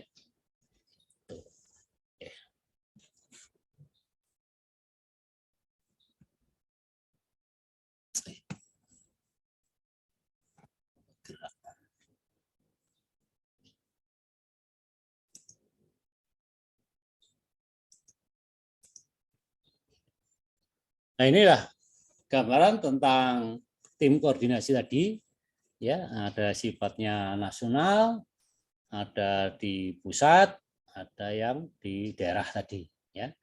Ini kementerian-kementerian yang terlibat sebagai tim koordinasi ya. Misalnya Menteri Pan RB itu ya. Itu apa tugas-tugasnya ini ya. Ketua tim ya, mengkoordinasikan seluruh program SPBE nasional, mengkoordinasikan proses bisnis pemerintah, menetapkan aplikasi umum, menetapkan manajemen risiko SDM dan seterusnya ya. Jadi beberapa menteri sudah ditugaskan di sini ya, gitu ya. Menteri PPN Bappenas tugasnya ini, Menteri Keuangan tugasnya ini, Menteri Kepala BPPT ini, kemudian Menteri Kominfo tugasnya ini, Menteri Dalam Negeri, Kepala BSN Sandi itu ada ini misalnya gitu ya. Ini semua sudah dikoordinasikan sama dia ya, kira-kira begitu. Ya. Ya kalau BPS tentu ya men-spot semua kementerian tadi kan ya, karena semua itu membutuhkan data lah, itu ya paling tidak gitu ya, atau siap membantu di dalam sumber daya manusia gitu ya, itu paling tidak gitu ya. Ya, karena salah satu tujuan daripada SPB adalah satu data tadi kan ya. Gitu. Nah, ya semua data yang ada di situ itu harus disuplai dari BPS gitu kan ya. Nah, gampang kan gitu. Ya selama BPS itu ada ya. Nah, tidak semua data itu juga ada gitu ya. Dan terbatas karena anggaran kaji kita nggak dibatasi sekali anggaran tadi ya. Nah, itulah kira-kira tim koordinasi dalam SPB nasional tadi.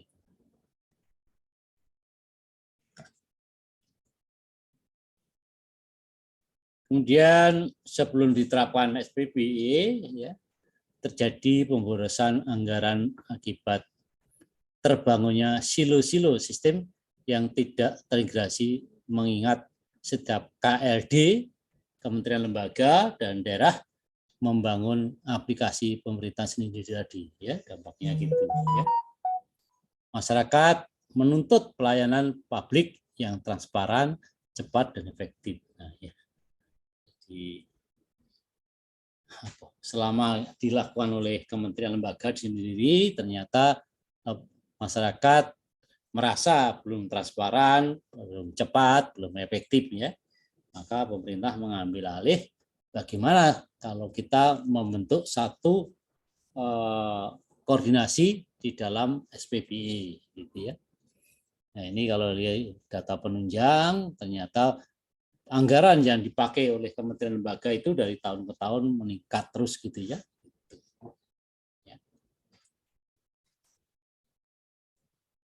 Ya, kemudian capaian tadi ya bisa dilihat dari 65%, ada yang dari 60% itu juga 35%-nya ya, khusus. Nah, ini dampaknya ini ya, ini dampak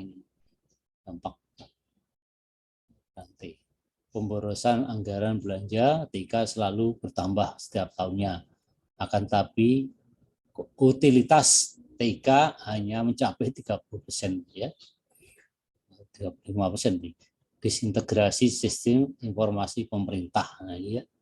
Jadi harapan kita data satu gitu ya, jangan sampai beda-beda. Risiko keamanan informasinya ya. Jadi kalau masing-masing itu bisa mudahlah dibuka ya. Validitas data pemerintah kurang diyakini sebelumnya ya. Yang diyakini BPS tetap ya di lembaga itu. Karena kadang-kadang memang ada cenderungan lah ya. Kementerian lembaga itu ada kecenderungan ya, kalau setiap program itu harus datanya lebih baik gitu ya, itu kecenderungannya ya. Kalau BPS enggak, BPS ya apa adanya di lapangan, ada program atau tidak itulah yang harus kita catat ya. Maka di catatan ini validitas data pemerintah kurang diyakini sepenuhnya itu tadi gitu.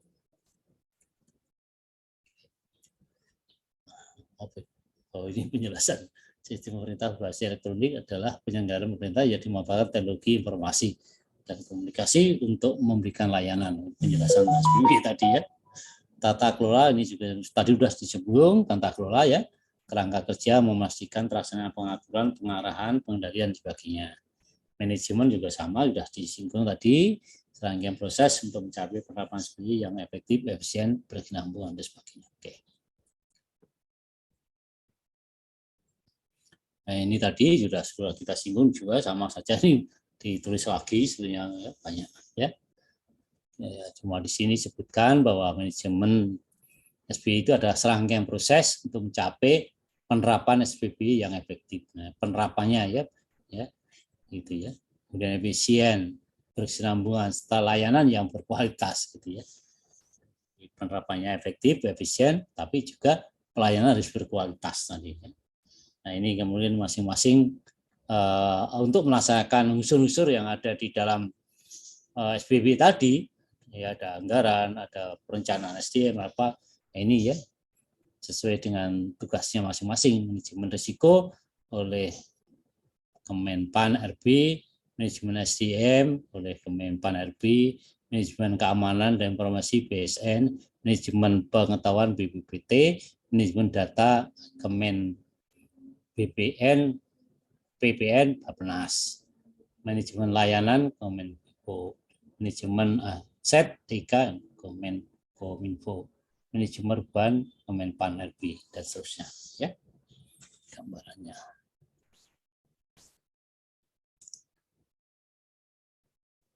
Nah, ini penjelasan lagi apa yang dimaksud dengan arsitektur gitu kan ya tadi, yaitu panduan integrasi proses bisnis tadi ya, atau manajemen bisnis atau apalagi tadi ya.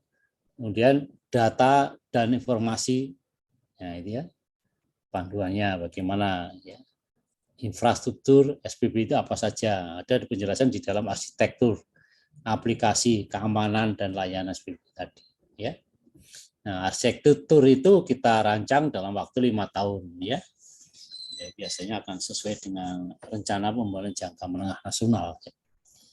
Nah, kemudian arsitektur itu ada tingkat-tingkatan ya, di proses bisnis, data, informasi dan sebagainya itu ada yang tingkat nasional, ada yang arsitek instansi pusat ya. Ya kalau nasional itu mungkin koordinasi seluruh Indonesia lah ya. Karena di nasional itu di bawahnya ada instansi pusat ya, tadi ada kementerian lembaga itu biasanya akan di pusat kan. Kemudian selain itu juga ada arsitektur SPB Pemda tadi Itu. Ini semua akan dipusatkan di dalam panduan yang ada di dalam SPB tadi, yaitu arsitektur SPB nasional. Ya. Ini apa saja yang dilakukan di dalam arsitek SPB tadi ya. Maka tadi dikatakan di sini ada integrasi proses bisnis ya, ada data, ada informasi. Ya sebenarnya kalau dijabarkan ini sebenarnya kan ya, gitu ya. Ada arsitek bisnis, ada arsitek data, arsitek layanan, arsitek infrastruktur, arsitek aplikasi, arsitek keamanan lah gitu ya. Jadi sama sebenarnya ini ya, itu penjelasannya.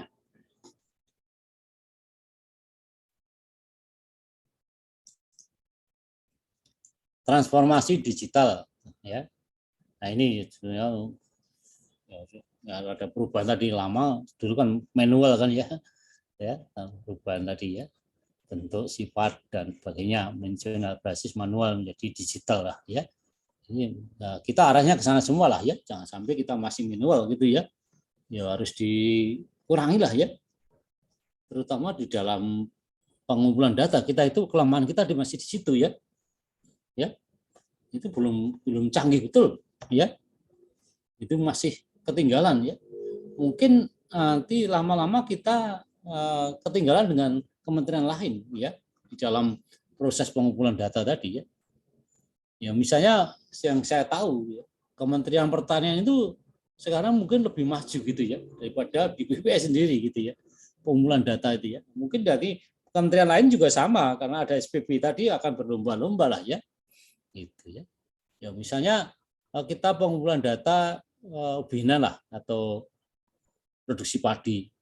Ya, kita pasti pakai alat itu atau sudah pakai pendekatan pendekatan peta-peta gitu kan ya. Ya.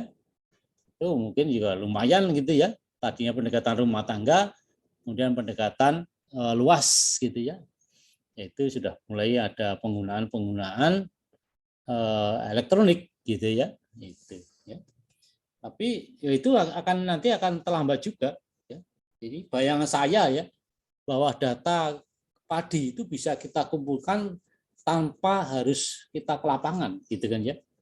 Ya tentu pakai teknologi yang tinggi gitu kan ya. Gitu ya. Misal penginderaan jarak jauh lah gitu ya. Atau pakai peralatan yang canggih gitu ya. Sehingga bisa memotret kondisi di lapangan tadi ya. Itu memudahkan kita gitu ya. Jadi nggak perlu kita harus datang ke penduduk, ke petani, kita ambil aja, cepret gitu ya. Ya, artinya paling tidak kita harus menggunakan teknologi hibrid lah kata orang gitu ya. Iya bisa, secara logika kalau bayang saya itu bisa gitu ya. Ya misalnya padi itu kan terdiri dari beberapa bulir gitu ya. Nah bulir itu kan ada beberapa biji kan ya. Nah itu dihitung, dipotret gitu ya. Satu bulir itu berapa biji, satu biji itu berapa gram gitu kan bisa dihitung. Dan nanti di dalam satu peta atau berapa rumpun gitu ya. Kalau satu rumpun udah ketahui ya, karena misalnya satu rumpun itu berapa batang, nah ada berapa bulir gitu kan ya. Itu bisa dihitung. Jadi memudahkan kita gitu ya. Begitu juga data-data kita itu yang sifatnya penduduk atau orang, ya tentu harus kita sediakan peralatan yang canggih di masing-masing tadi ya, entah itu di tingkat RT atau RW gitu ya, atau ya langsung pada masyarakat gitu ya, gitu. Supaya bisa melaporkan data tadi, walaupun kita di kelurahan desa kita punya ya, tapi ya ini belum dipakai secara luas ya, terutama di luar Jawa ya, karena apa, kelurahan itu atau desa itu jauh gitu ya, itu kadang-kadang menjadi masalah juga ya. Kalau di Jawa mungkin ya, tapi faktor yang lain juga banyak hambatan ya kalau itu manual gitu ya, itu ya. Ini paling tidak kita harus mengarah sana lebih baik lah ya. Ini tugas teman-teman nanti ya. Ini contoh proses bisnis tahapan-tahapan tadi. Ini ada perizinan, minta izin, atau mungkin mau izin mendirikan perusahaan, atau mau ekspor, atau apalah ya. Ini ya, informasi izin ke sini, ke penjajah pertama, kemudian mendaftar, Nah, dicek kembali apakah ada, kalau tidak kembalikan lagi, kalau sudah lengkap sini ya, kemudian diketik ya, siapkan ya, kemudian diproses verifikasi ya, kalau sudah apakah mau dilakukan survei lagi ke lapangan gitu ya, atau tidak. Kalau tidak langsung ke sini cetak SK-nya, diputuskan ya, kemudian baru diparap masing-masing ini ya.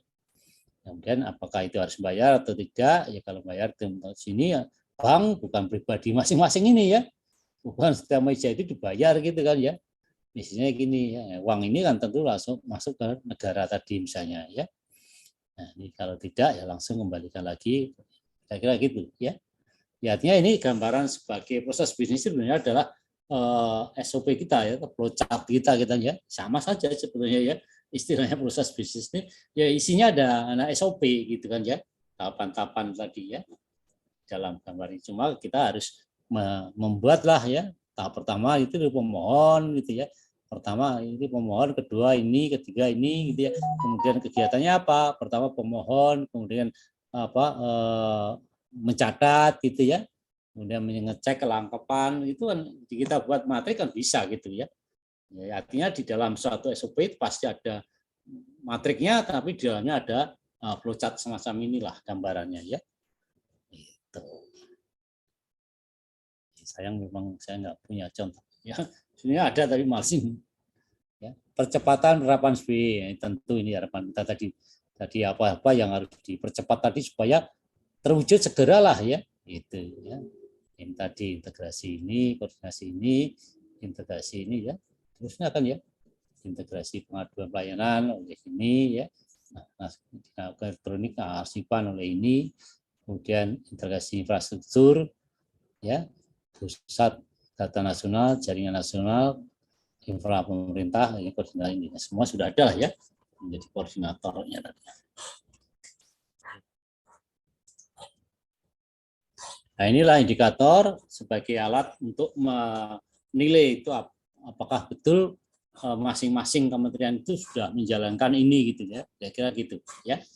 Nah, ini ya, kemudian satu kebijakan internal, ada kebijakan internal tata kelola ya, ada kebijakan internal layanan, nah, itu besarnya ini ya.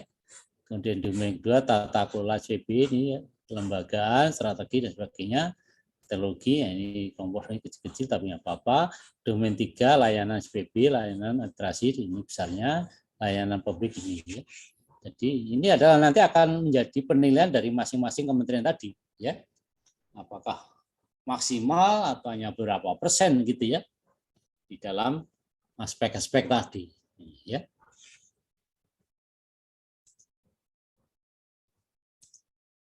Nah itulah tadi dari indikator tadi.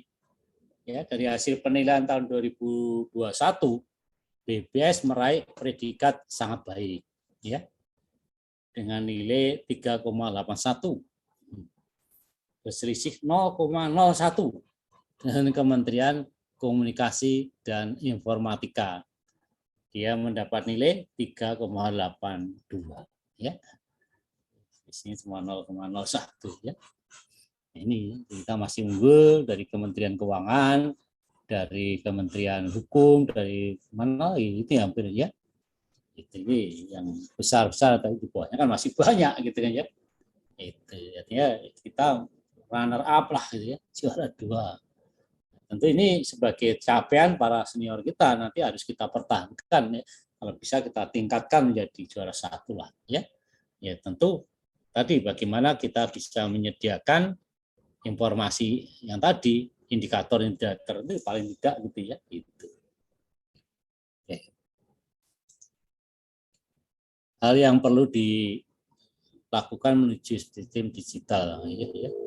Ini ulang-ulang ya, mempertimbangkan kebutuhan penerima layanan ya tadi ya, kesiapan aturan main, undang-undang udah ada, kesiapan sumber daya, ya, itu harus kemampuan masing-masing kementerian lembaga, kesiapan infrastruktur internal itu masing-masing ya. Ya, kesiapan ekosistem jaringan listrik, jaringan instalasi lain lah, penetapan teknik-teknik manajemen perubahan tadi ya, ada beberapa manajemen tadi itu paling tidak itulah gitu ya. Di luar itu juga bisa, ya, maksudnya gitu ada pengembangan. Kemudian perancangan sistem, ya, benar ya. Tentukan informasi apa yang perlu ya, buat penggolongan informasi, dikasihkanlah. Rumuskan maksud-maksud khusus dan manfaat informasi tersebut. Tentukan pusat lokasi, yaitu jaringan lalu lintas informasi. Mana yang tangani pusat, mana yang tangani daerah. Rencanakan penyusunan pusat data, ya. Tentukan informasi mana yang akan diproses otomatis dan mana yang manual, ya. Itu biasanya ada yang manual, tapi kita minimkan lah kalau bisa semua kita dengan otomatis. Pekerjaan pokok pengolahan data, ya ini udah berulang-ulang ya, nggak perlu kita bahas satu-satu lah ya. Ada reading, writing, recording, sorting, transmitting, calculating, comparing, storing, ya, dan sebagainya. Kemudian pengorganisasian unit mengolah data atau IPDS kita lah gitu ya. Ya, UPD adalah unit pelayanan dan penunjang ya. Tuh. Namun perencanaan, pengoperasian dan pengendalian UPD perlu keterampilan teknis dan manajerial, ya lah pasti itu ya. Tidak hanya dalam bidang teknis tapi juga manajerial yang penting ya. Kedudukan UPD sebaiknya dekat pimpinan dan setingkat dengan unit besar dan penting lainnya. Nah ini ya, ini artinya kepala BPS itu ya dekat dengan diseminasi lah gitu ya, dekat dengan deputi-deputi yang lain.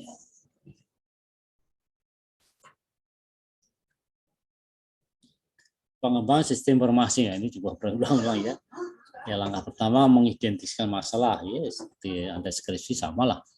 Melakukan studi kelayakan, ya dilakukan studi banding supaya memudahkan apa yang akan dilakukan tadi, apakah cocok setelah kita melakukan studi kelayakan tadi ya. Kalau tidak ya tidak usah dipakai lah, gitu kan ya. Karena ini bisa diterima, bisa ditolak. Menyelesaikan sistem pola ini juga ya. Ini dasarnya polanya bagaimana kan ya. Karena dalam pengembangan sistem harus tahu polanya ya. Penyusunan program pelaksanaan tadi ya, tentu jabarkan berlanjut apa-apa yang dilakukan. Kemudian pelaksananya diikuti penilaian untuk evaluasi ya pasti ya. Oke.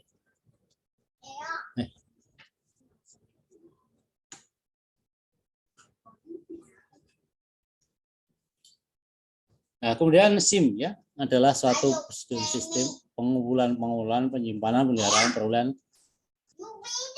kembali kualitas berbagai data yang dibutuhkan objektif tentang kegiatan. Itu saya.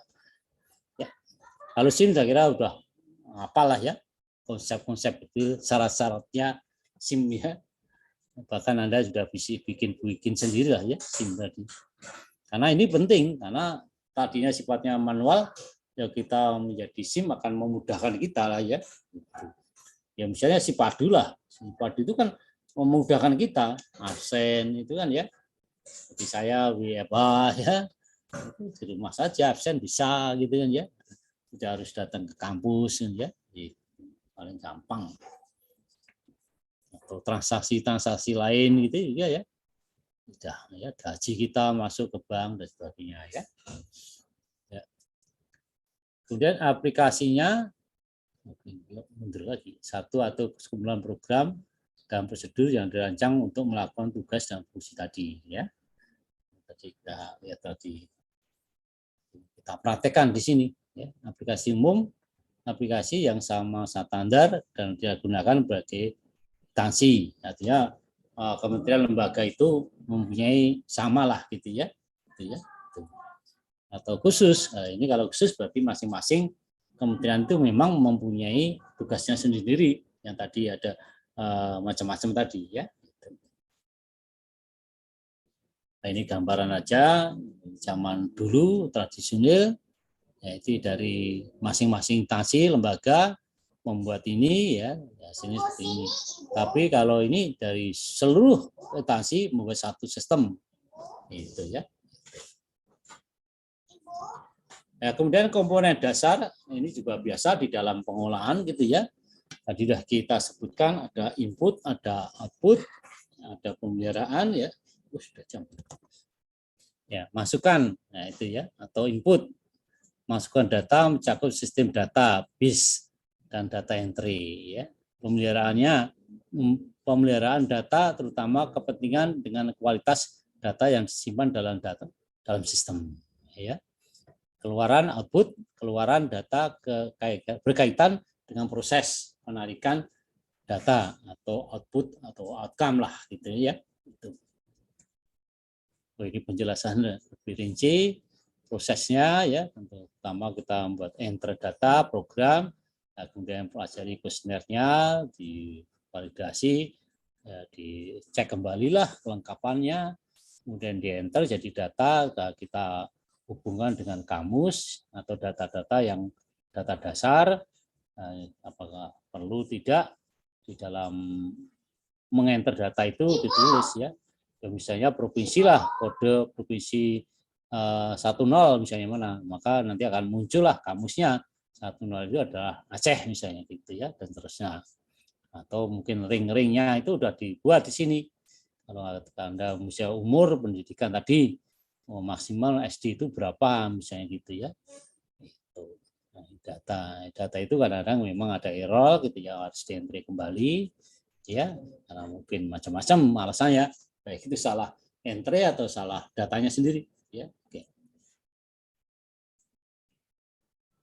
Ya, kemudian pemutahiran data ya. Jadi selain enter data tadi ada pemutahiran ya.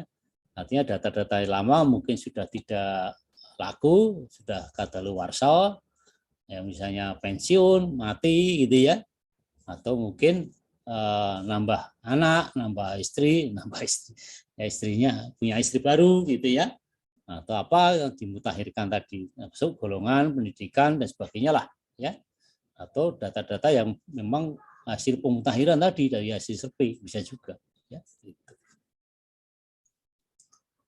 Nah, ini keluaran pasti tadi data itu harus clean dulu ya sebelum betul-betul kita laporkan atau kita tayangkan atau dibuat tabel atau chart atau grafik gitu ya. Tapi dalam proses data clean ini tentu teman-teman nanti akan mengalami juga ya. Ya kalau mungkin datanya hanya kecil, hanya survei-survei kecil-kecilan, tapi kalau sensus penduduk gitu ya, penduduk yang zaman dulu tahun berapa 2000-an lah ya, 2000 ya. Itu kan kita menggunakan scanner dari Jepang itu ya. Wah, itu sangat rumit sekali karena scannernya itu hanya pemberian dari Jepang tapi itu hanya sebagai alat uji coba ya. Sehingga banyak sekali persoalan-persoalan tadi. Dari segi angka pun macam-macam gitu ya. Angka 8 kadang-kadang sebagai angka 3, angka 11, angka 17 atau ya angka 1, angka 7, angka berapa macam-macam, angka 9, angka 4 itu kadang-kadang hampir-hampir tadi ya. Jadi nggak bisa bagus gitu ya. Seperti sekarang gitu ya. Maka untuk clean data itu memang ya apa? Kita diperlukan kesabaran ya. Karena clean data itu harus kita tunggu. Ya, walaupun sampai lembur sampai malam sampai pagi, kalau belum selesai ya kita tunggu sampai selesai ya. Tapi kalau ngulang lama lagi gitu kan ya. Kadang-kadang nggak itu apa ngeclean itu nggak boleh nggak pasti satu berhasil, kadang 2 kali 3 kali 4 kali sekarang berkali-kali lah ya. Itu membuat apa programmer pengolah data itu teler tadi ya. Ya bisa kadang-kadang apa yang harus kita lakukan gitu kan ya, padahal ini sudah tapi kok masih belum clean gitu loh. Ada sampai gitu ya, gila sendirilah kadang-kadang ya. Ini komponen dasar dijelaskan lebih lanjut lah ya, Anda bisa baca lagi lah ya apa yang masuk masukan dijelaskan lebih lanjut di sini, kemudian apa pemeliharaannya lanjut gitu. Sebenarnya sama tadi ya, semua penjelasan lebih perlu kita baca juga. Merancang informasi yang dimasukkan, membuat kuesioner, memeriksa kuesioner ya, dating, menyusun master file. Nah, itu penting juga ya agar isian terkontrol ya untuk membandingkan tadi. Misalnya ringnya berapa, kodenya berapa dan sebagainya. mengentry data ke komputer media ya, melakukan validasi dan perbaikan. Ini juga nggak gampang ya, kan ini harus dihitung perincian tadi ya. Yes, nanti akan mengalami lah. Fungsi pemeliharaan, mengelola kualitas data disimpan ya, menambah data pegawai baru misalnya, pemutahiran, revisi atas pangkat, golongan, pendidikan, tambah keluarga tadi ya, menghilangkan data yang tak diperlukan, meninggal, berhenti, pensiun ya, atau pindah ke tempat, misalnya itu kan juga harus direvisi kan ya. Itu. Keluarannya memproduksi keluaran sesuai dengan kebutuhan tadi, laporan standar maupun khusus, nah, bisa juga ya, dalam bentuk tayangan maupun dalam bentuk cetakan, dalam individu maupun olahan ya. Tentu kalau individu kita ada undang-undang ya, nah, nggak boleh kita mempublikasikan individu tadi ya.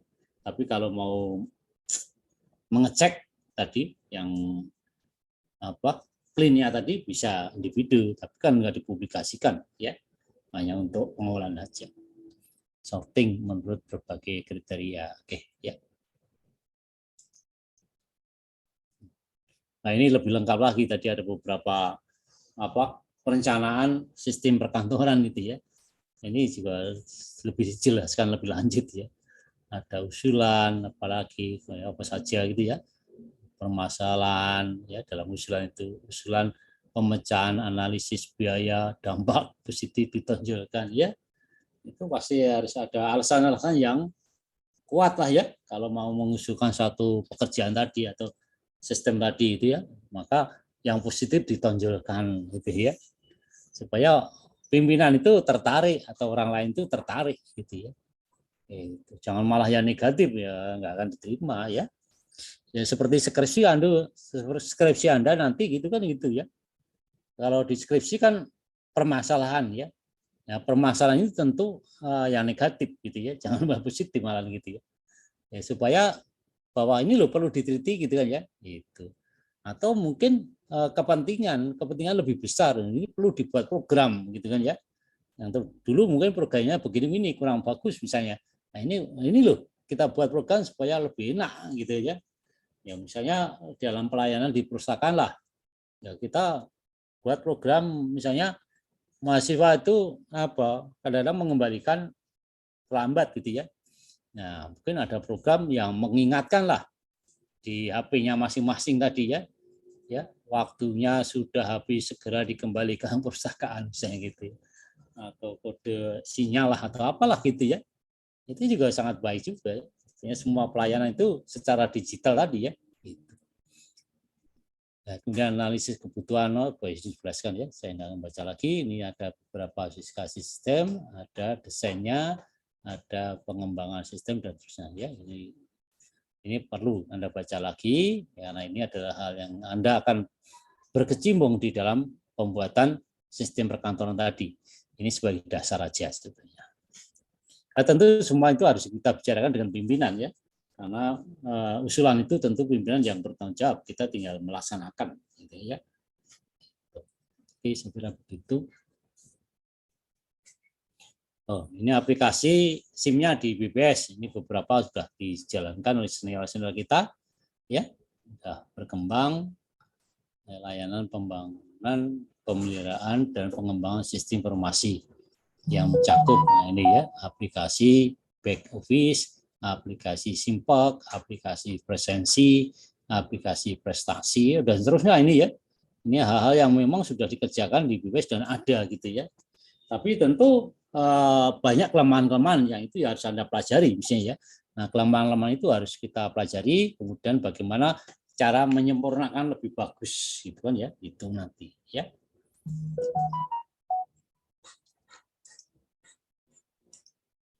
Ya ini Simpak, singkatan deh. Simpak tadi ada kepegawaian, sindir, inventaris, simbar, barang habis pakai, simpen, ya, simpan. Dan inilah kira-kira ya singkatan-singkatan yang ada di dalam tadi seperti ini kan ya. Singkatan tadi yang dijelaskan di sini. Contoh aja. Ya sebenarnya masih banyak lagi SIM-SIM yang ada di BPS gitu ya. Ya, tentu sekarang ya SIM itu mungkin nanti makin lama makin detail ya, itu supaya memudahkan kita gitu ya. Nah ini kalau luas mungkin kadang-kadang ada satu yang belum kita catat atau nggak bisa catat ya, atau terserah pada teman-teman ya, mungkin programnya lebih fleksibel, lebih bagus bisa juga kan ya, itu dan sebagainya. Nah, ini tentu kalau teman-teman nanti bertugas ya pelajari dulu apa kelemahan-kelemahan tadi ya, baru diusulkan tadi dari hierarki semacam ini ya kita padukan di dalam itu ya. Ini tentu dari kelemahan-kelemahan tadi apa ya, dan kebutuhan-kebutuhan ini juga harus kita perhitungkan supaya nanti usulan kita itu bisa diterima oleh pimpinan gitu ya. Itu juga nggak gampang itu ya, tapi harus kita latih ya, belajar kita mempunyai ide, kemudian kita harus mengaplikasikan lah gitu ya. Ini juga sangat penting ya nanti dalam dunia kerja itu ya, karena orang-orang yang berinisiatif inilah yang perlu kita perhatikan ya di dalam menyelesaikan pekerjaan tadi ya. Jangan sampai kita itu bekerja ya hanya pokoknya yang penting jalan ya, atau orang Jawa mengatakan pekerjaan itu pokoknya glinding gitu ya. Gitu ya, nggak boleh zaman sekarang itu begitu ya, kita harus punya inovasi, harus kreatif ya, menemukan atau menciptakan pola kerja yang lebih efisien dan lebih berguna gitu ya. Karena kita itu sekarang perkembangan zaman, perkembangan TIK juga luar biasa gitu ya, kita harus sekarang lebih cepat dah ya, itu intinya ya. Ya, saya kira begitu pertemuan kita membahas tentang sistem perkantoran. Mungkin ada pertanyaan dari teman-teman dari apa yang kita bahas pada pagi hari ini.